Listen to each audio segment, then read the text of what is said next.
Social media में आए दिन देखा जा रहा है कि कभी हिंदू मुसलमान, कभी गौरक्षक के नाम पर ऐसी अफवाहें उड़ाई जाती हैं जिनसे कि कहीं भी किसी भी प्रकार की जनहानि बड़ी होने की संभावनाएं पाई जाती हैं।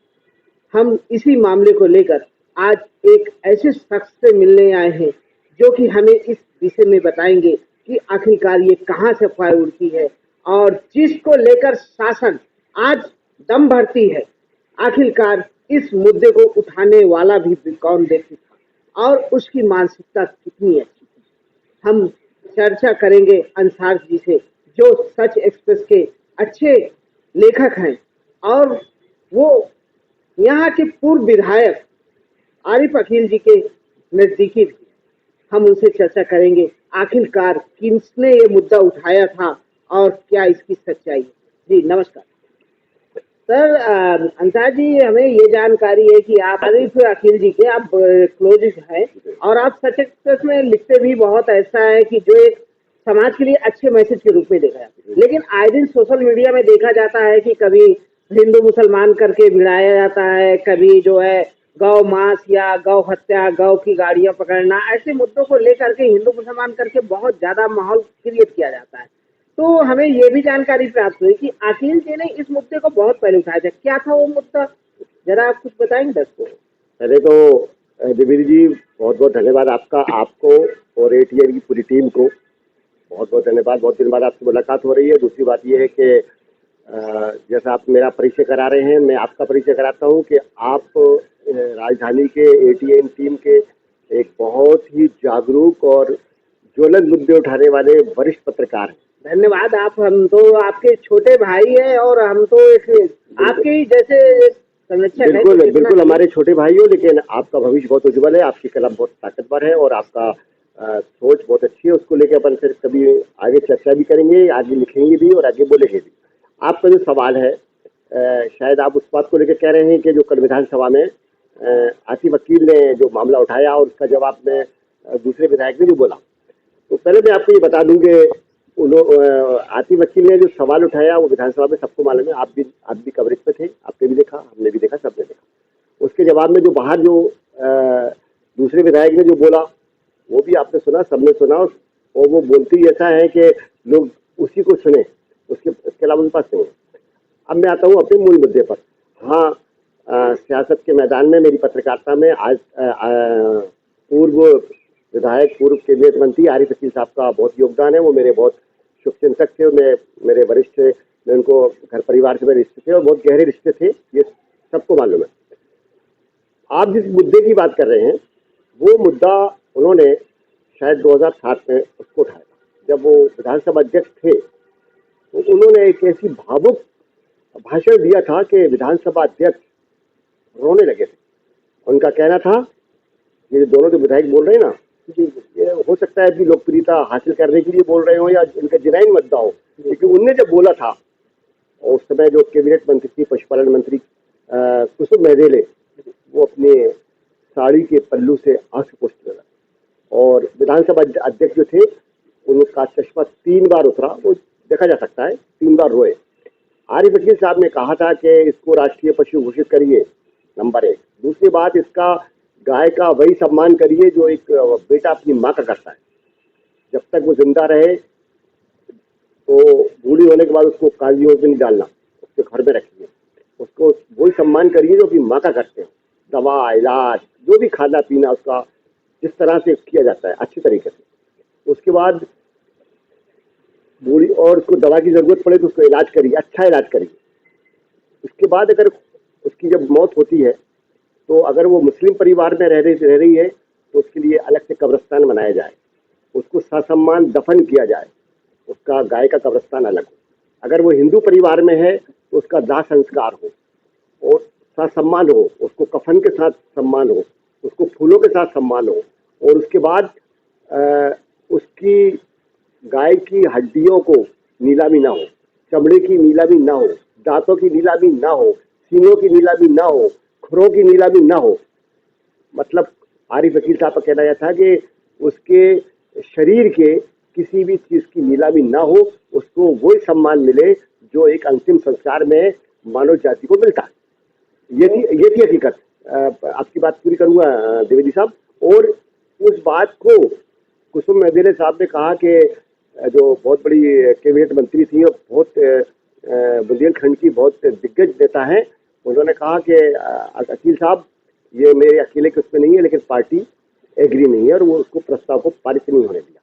ये उनकी एक मूल भावना थी। अब आपके साथ पार्टी एग्री नहीं है, उनका ये कहना था। आज पार्टी उसी मुद्दे को लेके आगे बढ़ रही है कि गौ रक्षक, उनके खाने की व्यवस्था, गौशाला, इन सारी चीजों को, लेकिन आज भी देखा जा रहा है कि वो व्यवस्थाएं शायद सक्सेसफुल नहीं। तो क्या ये हम इससे सरकार की मानसिकता पे सवाल खड़े कर सकते हैं या फिर कहीं ना कहीं कोई कमी है? आपके नजरिए से क्या है इसका? आपने हमने देखा, अपन लोग गाँव गए थे, याद होगा आपको, शायद आप भूल रहे हो कि जो गौशालाओं की हालत है, कई पुजारियों से हमारी बात हुई कि 6-6, 700 रुपये जो उनका अनुदान है ना, वो ले दिया गया। अनुदान बंद है उनका, पूछिए। दूसरी बात ये कि जो गौशालाओं में जो व्यवस्था थी, जो उनको जो नेचुरल घास मिलना चाहिए वो घास नहीं मिल रहा, क्योंकि आजकल नेचुरल घास भी नहीं है, वो बीज उत्पादन करके किया जा रहा है केमिकल से, उससे गायों की हालत खराब हो रही है। उस केमिकल को बंद करना चाहिए, कृषि विभाग को मना करना चाहिए कि घास का उत्पादन ये ना हो। नेचुरल घास जो होता है, अपने होता था, आप भी वरिष्ठ किसान हैं, आपके घर में खेती होती है, वो जो नेचुरल घास, हरा घास होता है, गाय उसी को खाती है और उसी से अच्छा दूध देती है और उसी से अच्छा उनका शरीर होता है, वो उनको मैसर नहीं है। सरकार को इसकी परवाह बिल्कुल नहीं है। पशुपालन विभाग है, उसमें IAS बैठे रहते हैं, कोई जरूरत नहीं है उनकी। दूसरे विभाग के डेपुटेशन पे अधिकारी बैठे हैं, उनका कोई काम नहीं है। गाय घास भूसा, इससे उनका कोई लेना देना नहीं है। कृषि विभाग को इसकी बिल्कुल परवाह नहीं है। तो ये शासन की नीति पे और नीयत पे सवाल उठता है, और पहले अपने सिस्टम को सुधारें, उसके बाद आगे बात करें। जहाँ तक एक बात और, आप उसको शायद भूल रहे, हुजूर विधानसभा क्षेत्र के विधायक ने अपनी बात करते हुए उसको आगे बढ़ाया। और कल ही विधायक ने कहा कि अगर मौलवियों को इतनी गाय की जरूरत है तो वो मस्जिद में जाएं और शपथ लें, जिससे कि ये गौ हत्या रुक सके और गौ माता ऑटोमेटिक राष्ट्रीय माता घोषित हो जाए। तो राष्ट्रीय माता घोषित होना और एक मस्जिद से शपथ लेने की क्या कनेक्शन है? हाँ, अब ये सारे सियासत के लोगों को समझना चाहिए कि ये हेट स्पीच के दायरे में आता है। मौलवी, मुल्ला, पुजारी, पंडित जो होते हैं, वो अपना धर्म का काम करते हैं मंदिर मस्जिद में, वो शपथ क्यों दिलाएंगे? शपथ तो तुमने ली है, संविधान की शपथ विधायकों ने ली है, संविधान की शपथ सांसदों ने ली है, मुख्यमंत्री ने ली है, इन लोगों ने ली है। इनको बोलना चाहिए कि वो क्या बोल रहे हैं। शपथ उन्होंने थोड़ी शपथ ली, वो तो नमाज पढ़ाने वाले हैं। दूसरी बात ये कि सरकार खुद लाइसेंस दे रही है मांस काटने का, सरकार लाइसेंस दे रही है चमड़ा निकालने का, सरकार लाइसेंस दे रही है दांत निकालने का, सरकार लाइसेंस दे रही है उसके खुर निकालने का, उसके नाखून निकालने का।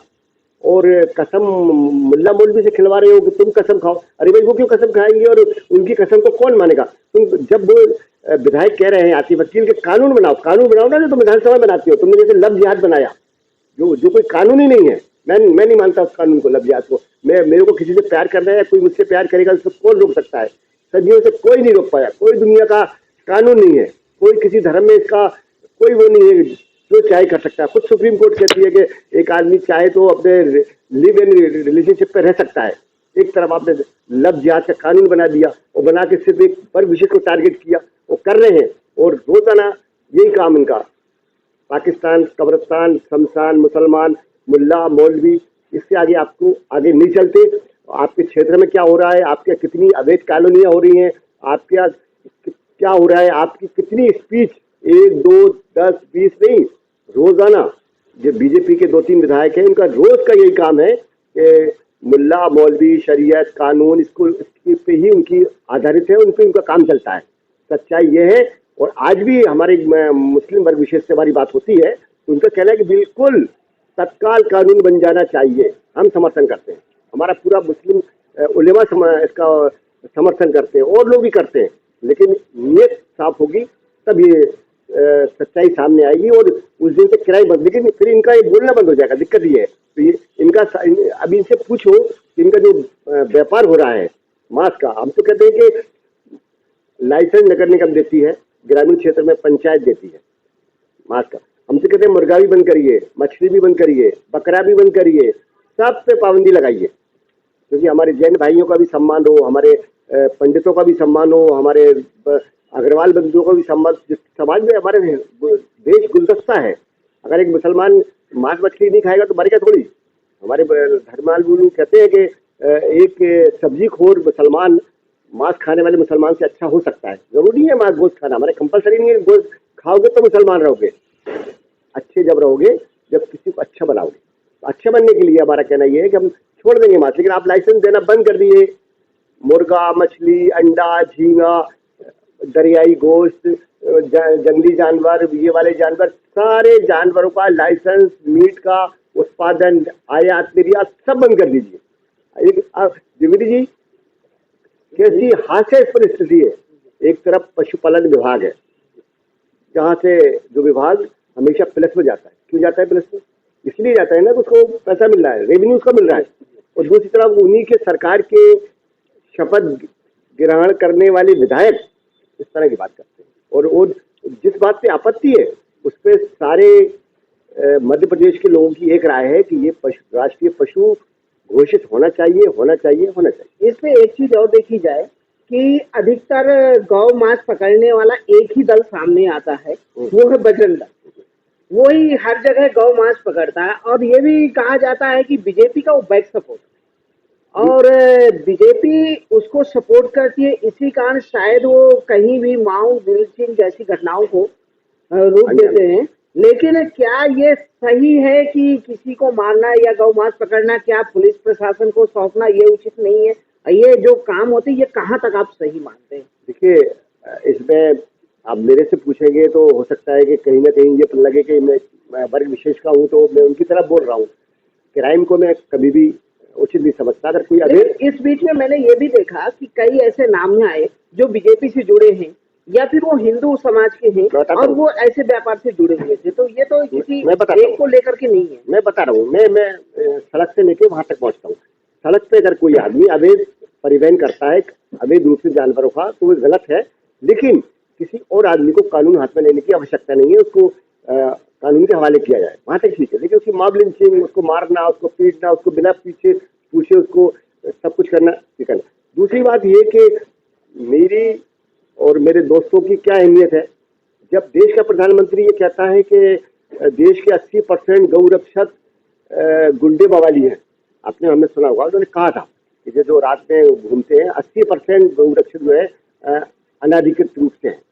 दूसरी बात, तीसरी बात, ये सुप्रीम कोर्ट उनको ये कहती है कि आपको ये अधिकार नहीं है। लेकिन उसके बाद राज्य सरकार एक छोटे से मामले को लेकर लग जाती है तो बहुत बड़ी कार्रवाई कर देती है। हाल ये कि आदमी जाके कह दे कि साहब ने मेरे साथ ऐसा ऐसा प्यार किया, SMS भेजा, उस पर पता नहीं कितनी बड़ी कार्रवाई हो जाती है। और एक इस तरह की मॉब लिंचिंग कर रहे हैं और एक वर्ग विशेष को टारगेट कर रहे हैं, कुछ भी कर रहे हैं, उस पर प्रशासन भी खामोश रहता है। और शासन तो फिर है ही है, और उसके पीछे ऐसे बैकग्राउंड में ऐसे लोग भी हैं जिनकी अवैध संपत्तियां हैं, उस पर भी उनको ध्यान नहीं जाता। अक्सर ये भी देखा जाता है कि जो वाहन पकड़े जाते हैं तो आखिरकार वहां जाने के बाद, थाने में जब्त होने के बाद उनके मांस कहाँ चले जाते हैं, ये भी एक बड़ा सवाल खड़ा होता है। क्योंकि जो पकड़ा गया किसी एक व्यापारी की अच्छी खासी रकम है और वो धीरे धीरे वहां से गायब हो जाती है, तो उसको लेकर के आप क्या कहेंगे? द्विवेदी साहब, ये बहुत बड़ा सवाल है। ये मास्क का लेकर नहीं है। अगर आप इस पे रिसर्च करेंगे तो आप डॉक्टर बन जाएंगे, आपको PhD की डिग्री मिल जाएगी। और ये मेरे अपने जो और साथी लोग हैं जो नई फील्ड में हैं, उनको भी सवाल पे छोड़े जाता हूँ कि आप इस पे रिसर्च करिए कि जो इसको उर्दू में बोला जाता है मशरूका, यानी जो जब्त किया जाता है, तो वो एक गाड़ियाँ नहीं है, चल के आने वाली गाड़ियाँ जमीन में धस जाती हैं, पहिए गायब हो जाते हैं, है ना? यानी जो आप कैसी जरा विडम्बना देखिए हमारे लोकतंत्र की, जो गाड़ी को जब्त करके आपके हवाले दिया गया था कि आप सुरक्षित, वो गाड़ियों के पहिए निकल जाते हैं। वो और एक टाइम वो आता है कि वो ढांचा भी नहीं रहता, जबकि सुपुर्दगी वो पुलिस की दी गई है। वो गाड़ी, वो वाहन, वो सामान, वो उसके अंदर का सामान, इसके अलावा और भी बहुत सारे कितनी ही चीजें जब्त करती है पुलिस, हथियार जब्त करती है। उसका कागजों में मिल जाएगा लेकिन सामान में नहीं मिलेगा। हालांकि उसका मालगार रहता है लेकिन मालगार में वो सामान रहता है, पैसा भी जब्त करती है। लेकिन सच्चाई क्या होती है, इस पे आप और आपकी टीम रिसर्च करेंगे तो आप सारे लोग डॉक्टर बन जाएंगे, पीएचडी कर लेंगे। क्यों? ये एक बहुत बड़ा सवाल है। सर ये अपना डॉक्टर बनना तो नहीं, लेकिन रिसर्च जरूर हमारी रिसर्च जरूर जिम्मेदारी है करिए। और उस पर हम जरूर आपकी इस बात को ध्यान में हाँ, रखते हुए रिसर्च क्योंकि करने का प्रयास मेरा करेंगे। सवाल वही कि मशरूका जिसको सरकार जब्त करके आपको अमानत दे। अमानत का मतलब होता है कि जो जैसी है वैसी रहे, लेकिन हम देखते हैं कि बाहर चल के आई हुई गाड़ी और उसको एक दिन वो आता है कि उसको कहाँ चला गया भाई, पुलिस की गाड़ी खुद की खराब क्यों नहीं हुई, लेकिन वो खड़ी खराब हुई जब। तो ऐसा बहुत सारा सवाल है। और जो आपका जो दर्द है कि वो उसका माल, अब ये तो फिर बहुत ही बड़ा चैलेंज। अच्छा, एक चीज और मैं आपसे बताऊंगी, इसमें आरिफ अकील जी एक दूसरे समुदाय से हैं, वो इतना अच्छा हिंदू समुदाय को समझते हैं कि उनकी एक माँ की पूरी कहानी बता डालते हैं ताकि राष्ट्रमाता गौ को घोषित करने से पहले हमें उसे माँ का दर्जा देना चाहिए। तो इस बीच में बीजेपी का क्या नजरिया है? बीजेपी आखिरकार कहाँ पीछे हो रही है?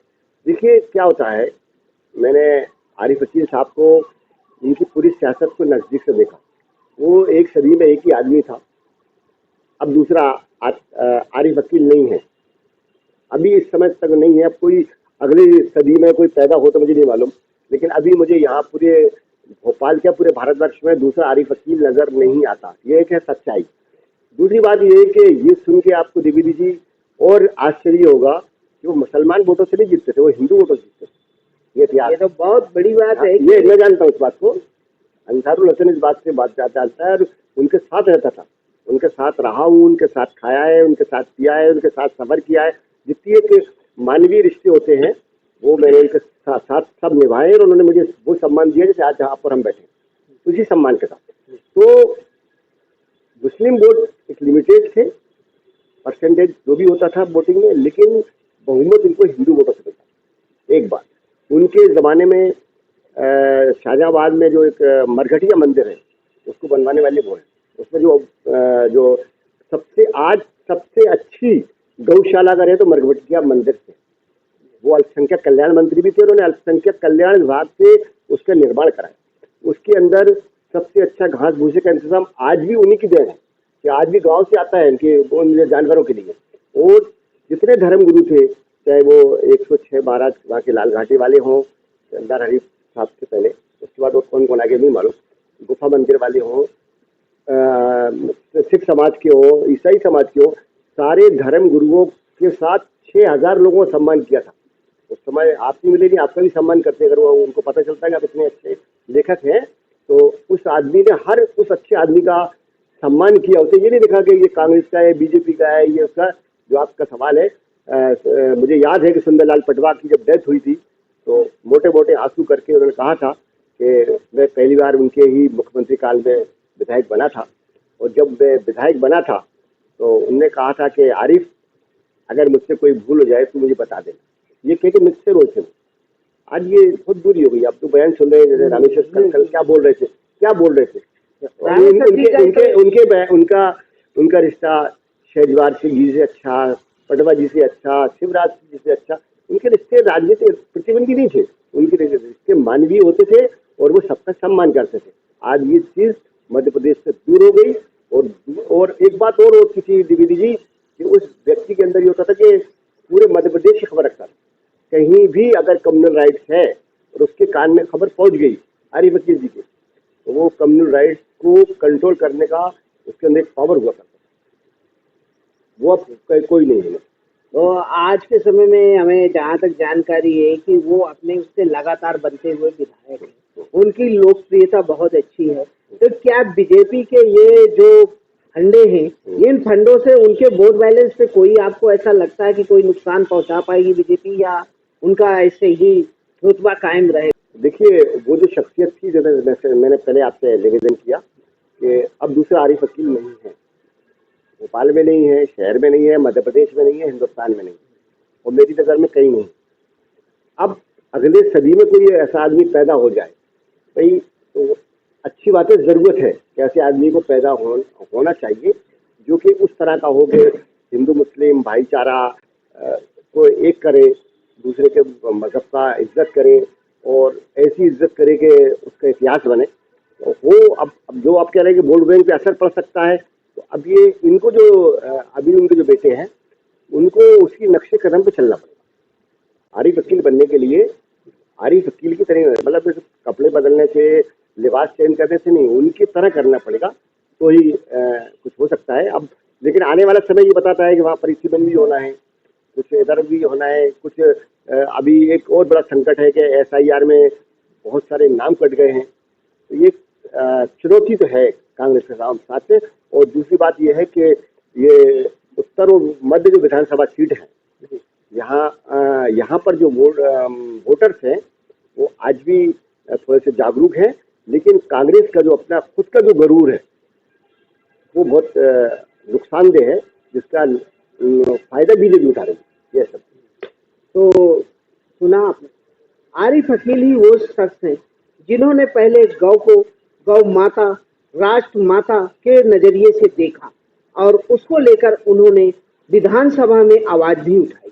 मगर बीजेपी जो आज गौ माता, गौ वंश के नाम पर दम तो भरती है, लेकिन वो आज भी कामयाब नहीं है। अब देखना ये होगा क्या बीजेपी आरिफ अकील के उस सपने को साकार कर पाती है, या फिर गौ माता के नाम पर सिर्फ राजनीति ही चमकाएगी और इसी ही प्रकार से उनको आपसी प्रतिद्वंदियों को लड़ाने का काम करेगी। ये एक देखने का विषय है। अंसार जी, आप हमारे साथ थे, आपको बहुत बहुत धन्यवाद। आप एटीएन न्यूज के दर्शकों को शायद आपकी ये बात बहुत अच्छी लगेगी, इसके लिए हम आपका आभार। आप मेरा आभार करने से पहले मैं मध्य प्रदेश के सभी दर्शकों को बताना चाहता हूँ कि ये एटीएन न्यूज और ये बंदा जो है ना, ये बड़ा दीवाना है। इसकी दीवानगी आरिफ वकील की तरह ही एक सदी में एक पैदा होता है, जिसकी एक अच्छी कलम है, एक अच्छा ज्वलंत मुद्दों पे बात करते हैं, ज्वलंत समस्या को उठाते हैं और समाधान कराते हैं। तो मेरा आपसे कहना है कि आज इस दौर में, इन हालात में, जब आदमी अखबार पढ़ना पसंद नहीं करता, खबरें सुनना पसंद नहीं करता, खबरें मालूम होता है कि पाकिस्तान पे हमला हो गया, ईरान मिट गया, बोल रहे, तो अच्छा ये है कि आप अच्छी और सच्ची खबरें एटीएन न्यूज पे पढ़िए, देखिए, आर्थिक मदद भी करिए, अपनी समस्याएं जो भी हैं सप्रमाण एटीएन को दीजिए, आपकी समस्या का समाधान भी होगा। आपने एक विश्वास जगाया, इसके लिए हम आपका बहुत बहुत धन्यवाद करते हैं। एटीएन न्यूज के सारे दर्शकों से मैं यही अपील करूंगा कि आप अपनी समस्याओं को लेकर हमें जरूर जागरूक करें और हम उन समस्याओं को आगे बढ़ाने का कार्य करेंगे। बाकी हमारा प्रयास ये है कि आपकी समस्याएं ज्यादा से ज्यादा हल हो। बने रहिए एटीएन न्यूज के साथ।